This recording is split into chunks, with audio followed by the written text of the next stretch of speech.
Hello friends, welcome to our class. आज हम start कर रहे हैं करंट में बहुत ज़्यादा इंपॉर्टेंट टॉपिक। अब हम बात करते हैं आखिर टॉपिक चर्चा में क्यों है। तो सबसे पहले जो अमेरिकी व्यापार समझौता है उसके विवरण को अंतिम रूप देने के लिए भारतीय प्रतिनिधिमंडल वाशिंगटन जाएगा और वाणिज्य विभाग में अतिरिक्त सचिव राजेश अग्रवाल अमेरिका के साथ पहली आमने सामने की वार्ता के लिए टीम का नेतृत्व करेंगे। प्रस्तावित भारत अमेरिका द्विपक्षीय व्यापार समझौते पर औपचारिक रूप से वार्ता शुरू करने से पहले लंबित मुद्दों को सुलझाने के लिए एक भारतीय प्रतिनिधिमंडल अगले सप्ताह वाशिंगटन का दौरा करेगा। तो जो ये न्यूज़ है ये आया है हिंदुस्तान टाइम्स से। अब हम बात करते हैं कुछ प्रमुख तथ्यों की। ये यात्रा सौदे के लिए संदर्भ की शर्तों टीओआर को अंतिम रूप देने के बाद हो रही है, जिसमें माल सेवाओं और सीमा शुल्क सुविधा जैसे क्षेत्रों पर लगभग 19 अध्यायों को शामिल किए जाने की उम्मीद है। भारत के मुख्य वार्ताकार राजेश अग्रवाल, जो कि वाणिज्य विभाग में अतिरिक्त सचिव है, अमेरिका के साथ पहली आमने सामने की वार्ता के लिए टीम का नेतृत्व करेंगे। अग्रवाल को 18 अप्रैल को अगला वाणिज्य सचिव नियुक्त किया गया तथा वे 1 अक्टूबर को पदभार भी ग्रहण करेंगे। एक अधिकारी ने पीटीआई को बताया था कि भारतीय और अमेरिकी टीमों के बीच 3 दिवसीय वार्ता बुधवार 23 अप्रैल को वाशिंगटन में शुरू होगी और ये यात्रा एक उच्च स्तरीय अमेरिकी प्रतिनिधिमंडल के भारत दौरे के कुछ ही सप्ताह बाद हो रही है, जो कि दर्शाती है कि द्विपक्षीय व्यापार समझौते बीटीए पर वार्ता गति पकड़ रही है। ये पिछले महीने भारत में दोनों देशों के बीच में भी वरिष्ठ स्तरीय चर्चाओं के बाद आया है और दक्षिण और मध्य एशिया के लिए सहायक अमेरिकी व्यापार प्रतिनिधि ब्रैंडन लिंच ने अब भारतीय अधिकारियों के साथ महत्वपूर्ण व्यापार वार्ता के लिए 25 से 29 मार्च तक भारत का दौरा किया। दोनों देश अमेरिकी राष्ट्रपति डोनाल्ड ट्रंप द्वारा 9 अप्रैल को घोषित 90 दिवसीय टैरिफ स्थगन का अधिकतम लाभ उठाने की कोशिश कर रहे हैं। 15 अप्रैल को वाणिज्य सचिव सुनील बर्थवाल ने कहा कि भारत का लक्ष्य अमेरिका के साथ वार्ता को जल्द से जल्द पूरा करना है। उन्होंने ये भी बताया कि भारत ने अमेरिका के साथ व्यापार उदारीकरण को आगे बढ़ाने पर फैसला किया। अब हम बात करते हैं आखिर कौन है राजेश अग्रवाल, जो कि इस वार्ता की पैरवी करेंगे। वाणिज्य विभाग में अतिरिक्त सचिव हैं राजेश अग्रवाल और साथ ही साथ अमेरिका के साथ प्रस्तावित व्यापार समझौते के लिए भारत के मुख्य वार्ताकार के रूप में भी ये सचिव नियुक्त हुए हैं और ये 1994 के आईएएस ऑफिसर है और वे आसियान के और कृषि व्यापार सहित महत्वपूर्ण वार्ताओं से भी निपटते रहे, इसीलिए उन्हें इस वार्ता में भी शामिल किया गया। अब हम बात करते हैं आखिर टैरिफ होता क्या है। टैरिफ एक बॉर्डर शुल्क या फिर टैक्स है जो कि विदेश से आने वाले सामानों पर लगाया जाता है और इससे घरेलू मार्केट में विदेशी सामान महंगे हो जाते हैं, जिससे कि टैरिफ से सरकार की इनकम भी बढ़ती है। इसका मकसद है घरेलू प्रोडक्शन को बढ़ावा देना और देसी उद्योगों की रक्षा करना, क्योंकि अगर बाहर से कोई कंपनी आएगी तो जो उनकी डोमेस्टिक इंडस्ट्री है कहीं ना कहीं वहाँ पर कंपटीशन बढ़ेगा, तो कहीं ना कहीं उस चीज़ को भी कम करना अपने घरेलू उद्योगों में। अब हम बात करते हैं आखिर ये कैसे लगता है। तो ये आयातित वस्तुओं के मूल्य या फिर वस्तु की इकाई के हिसाब से लगाया जाता है। इसके कुछ प्रकार होते हैं जैसे एड वैलोरम और विशिष्ट टाइप का टैरिफ तरकोटा एंड रेसिप्रोसल। एड वैलोरम का बताएं तो जैसे किसी देश के अंदर वैट लगता है तो उसी तरीके से एड वैलोरम लगता है, और जैसे रेसिप्रोसल है तो अमेरिका है वो सबसे ज़्यादा रेसिप्रोसल टाइप का ही टैरिफ लगाता है। अब हम बात करते हैं आखिर भुगतान कौन करता है। तो भुगतान करता है आयात करने वाला कारोबारी सरकार को। और हम ये भी बात करते हैं कि आखिर टैरिफ क्यों लगाया जाता है। तो राजस्व बढ़ाने के लिए, घरेलू उद्योगों की सुरक्षा के लिए और व्यापार को नियंत्रित करने के लिए टैरिफ लगाया जाता है। इसके कुछ फ़ायदे होते हैं जैसे कि घरेलू उत्पादों को आयातित उत्पादों से कीमत में फ़ायदा मिलता है और घरेलू कंपनियां विदेशी प्रतिस्पर्धा से सुरक्षित रहती हैं।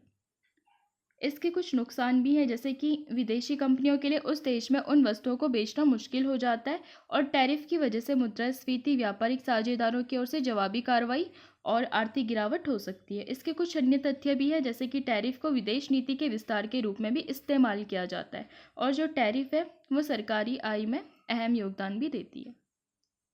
अब थोड़ा बात करते हैं भारत अमेरिका का 2030 तक $500 बिलियन व्यापार लक्ष्य की। तो भारत और अमेरिका मार्च से द्विपक्षीय व्यापार समझौते पर बातचीत कर रहे हैं और उनका लक्ष्य इस शरद ऋतु यानी कि सितंबर से अक्टूबर तक समझौते के पहले चरण को पूरा करना है और उम्मीद है कि 2030 तक उनका मौजूदा द्विपक्षीय व्यापार लगभग 191 बिलियन अमेरिकी डॉलर से दुगना होकर 500 बिलियन अमेरिकी डॉलर तक पहुंच जाएगा। व्यापार समझौते में दो देश या तो अधिक से अधिक वस्तुओं पर सीमा शुल्क कम करते हैं या फिर हटाते हैं। वे सेवाओं में व्यापार को प्रोत्साहित करने और अधिक निवेश को आकर्षित करने के लिए नियमों को भी सरल बनाता है।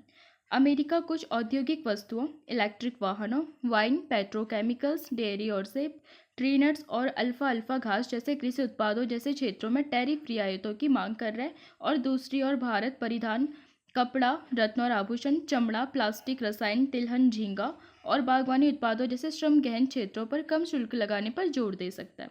2021-22 से 2024-25 तक अमेरिका भारत का सबसे बड़ा व्यापारिक साझेदार भी रहा है। वर्तमान में भारत के कुल वस्तु निर्यात में अमेरिका की हिस्सेदारी लगभग 18%, आयात में 6.22% तथा समग्र द्विपक्षीय व्यापार में 10.73% है। अब हम बात करते हैं भारत अमेरिका संबंधों की। तो सबसे पहले रक्षा सहयोग की बात करते हैं।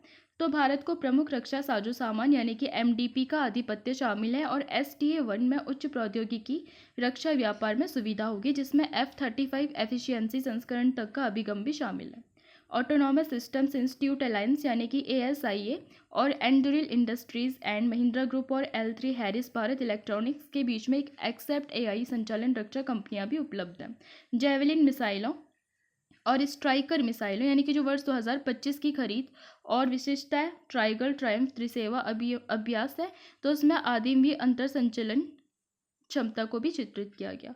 अब हम बात करते हैं आखिर दोनों के बीच में कैसा व्यापार है और कैसा निवेश चल रहा है।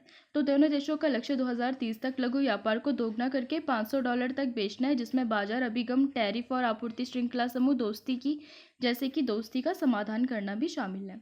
वर्ष 2025 तक समूह व्यापार समझौता यानी कि BTA वाणिज्य व्यापार को बढ़ाया जाएगा और टैरिफ को कम किया जाएगा और उद्यमियों को आसान भी बनाया जाएगा, विशेष रूप से कृषि, ICT और औद्योगिक वास्तुशिल्प में।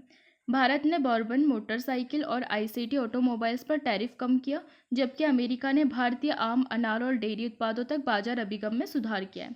लगभग 155 भारतीय कंपनियों ने अमेरिका में $22 अरब का निवेश भी किया, और जबकि लॉज और मशीन जैसी अमेरिकी कंपनियां भारत में अपना विस्तार कर रही हैं।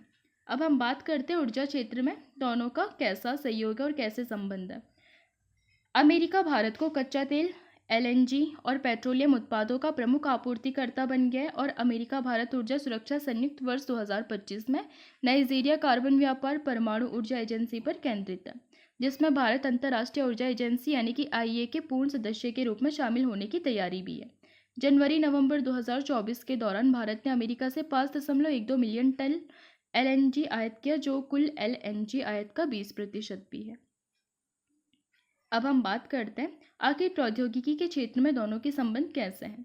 दोनों देशों के यूनाइटेड इंडिया ट्रस्ट पहल यानी कि 2025 के तहत AI अर्धचालक, क्वांटम और जैव प्रौद्योगिकी में सहयोग को आगे बढ़ाया जा रहा है और रेजिडेंट्स और एसोसिएशन रेयर फ्लोरिडा तत्व और क्रिटिकल्स वैल्यूएबल्स इनमें सहयोग को स्ट्रेंथ करता है, जो कि EV और रक्षा के लिए महत्वपूर्ण भी है।